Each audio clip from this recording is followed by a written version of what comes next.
When he speaks about the youth of Nigeria, around 70% of the population is under the age of 30. Since we spoke to Mr. Nebo, the runner-up and the third-placed candidate have secured a court order granting their parties permission to access materials held by the Electoral Commission. This allows them to prepare for a possible legal challenge. Well, let's go now to Nigeria and speak to Ebenezar Wikina, founder of Policy Shapers, an NGO working on involvement of youth in policy making there. Mr. Wikina, the allegations of large-scale manipulation of voting results, and in some cases there were attempts to stop who was able to cast a vote, we're hearing. What's your take on what happened?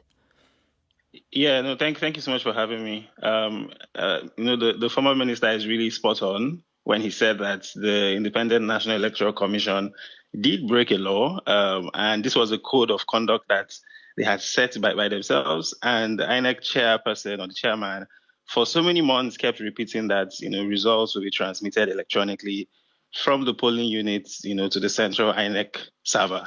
But sadly, on day of election, apart from the fact that most people couldn't vote, I mean, my wife and I went out to vote. We went out, left the house almost about 9:30 a.m. in the morning.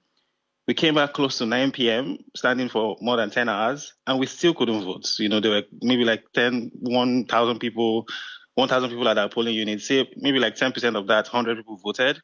And this was a similar occurrence across so many other polling units, in my state, River State. Sorry, Mr. Wikina, why couldn't you cast a vote? You waited for such a long time. What prevented you from doing so?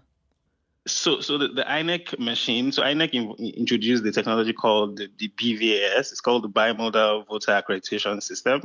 So it's like a tablet, which is used to accredit voters. So you go to your permanent voter's card, it reads your card, and then it shows that you're supposed to be voted at that particular place. And then after a few minutes, you're then allowed to vote. But the BVAS system had widespread dysfunctionalities across the country. The INEC staff would say the network isn't working, the machine isn't seeing people's cards, so there were challenges up and down, just across the BVS. So we were on the queue. We were like number 257 on the queue, but we really couldn't even get to our points because like the system just kept hanging, it wasn't able to read people's cards over and over again. Yeah. Such a young population in Nigeria, but voter turnout appeared to be quite low, although you've just explained problems with voting. But on the whole, are young people around you engaged in politics, or do you think the questions around this election might discourage more young people from getting involved? Yeah, no. I mean, that's a wonderful point. Actually, to be honest, I think that the voter turnout of 27% was announced is widely underrepresented because there are cases in Lagos State of violence, voter suppression. Most people had to leave because, thugs came and carted away with the voting materials. So like a lot more people showed up, but very, very few of those people voted. And I think that's what they're counting as a voter turnout. For the first time, the Generation Z were able to participate in our elections. And trust me, everyone really, really was. If you just check the hashtag Nigeria Decides, young people from all over the country, schools went on break for three weeks. So people left universities, left their various schools and went home and are willing, they were willing to vote. They turned up very early in the morning, had their lunch boxes, just waiting for, the voting process to start before all of these irregularities started to happen all across the country. So most young people are actually really engaged in the process. Okay, Ebenezer, stay with us. I'd like to open up a discussion to our two guests who I'm sure have some questions of their own. Tom Nuttall. Morning, Ebenezer. Looked at from the outside, Nigeria often looks like a country with spectacular potential that spectacularly fails to live up to that potential. And one manifestation of that is the very high numbers of immigration that you have, people voting with their feet, essentially. And I wondered, given what you've been describing and the disillusion that clearly exists in some parts, some segments of the population, particularly the young, what do you expect to happen on that front under the new president?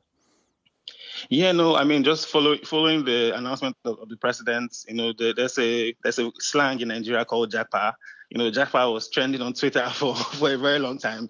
And it's almost, I mean, you can't really blame young people because for most of our living lives, we haven't really seen a country that has worked, right? It's almost been like government has been recycling among the same people, just in different form, from the military era to the civilian era. And, people aren't really seeing the dividends of democracy. So sadly, you will see a lot of that trend with migration and people trying to leave the country. But we're hoping that, whoever eventually emerges after post the court cases, that we'll be able to get a president that will help to address the key issues that young people face. Because unemployment is really huge, right? More than half of the working population cannot find jobs.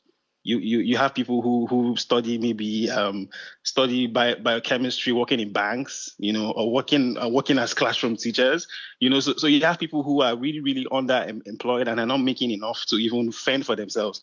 Talk less of even starting families of their own. So we really do hope that we'll have a president that would be able to address issues like unemployment, quality education, and those issues that affect young people directly.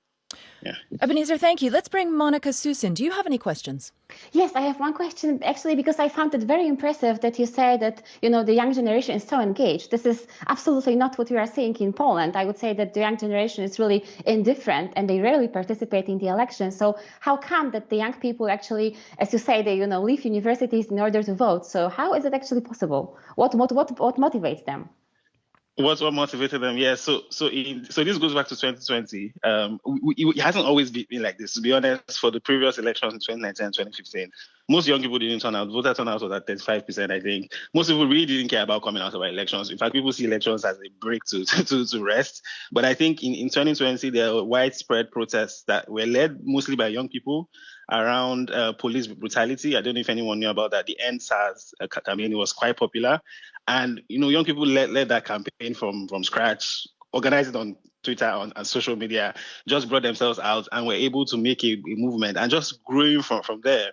Some of the demands of that protest were met, but, that just became like a movement that then spilled over into, registering for elections and then just seeing that there's so much more that the country can be doing beyond just reforming the police that can help us to become better. So, I think it needed a spark, and I think NSAS was that spark for us, and that's just led to where we are now. So even for voter registrations in the last elections, or this current elections rather, there are about 40 million young people.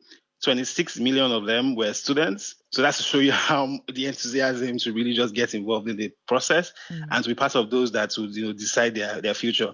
And then just kudos to civic organizations like, of course, Policy Shapers, not to blow our horn, but also like a lot more organizations like Civic High, Budget and Co, Yaga, who were really, able to go to schools, organize concerts, music concerts, just to sensitize young people about the voting process, why they should be involved, what the benefits are, and what they can pretty much take out of just being active citizens. Ebenezar, just to refocus on the discussion around the current election, the opposition parties are calling for the vote to be rerun. Do you think this is a realistic suggestion?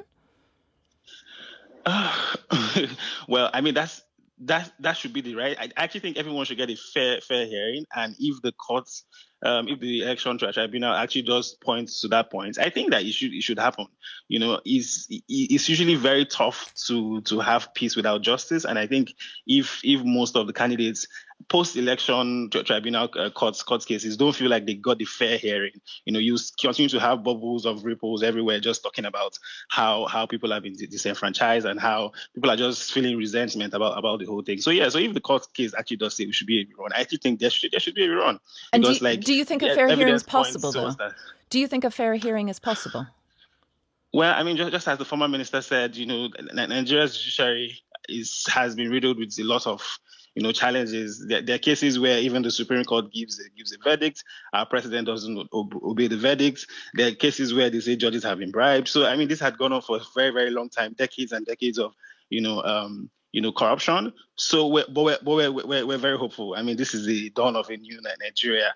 Most citizens are engaged, and I'm sure that if in the past people haven't really been following the court, this will be one of the most followed court cases, in the history of Nigeria, because everyone will be following every day, just ensuring that the right thing is done. So I'm hopeful that with people's engagement and with civil society being part of the process, hopefully we'll get a very, very fair hearing.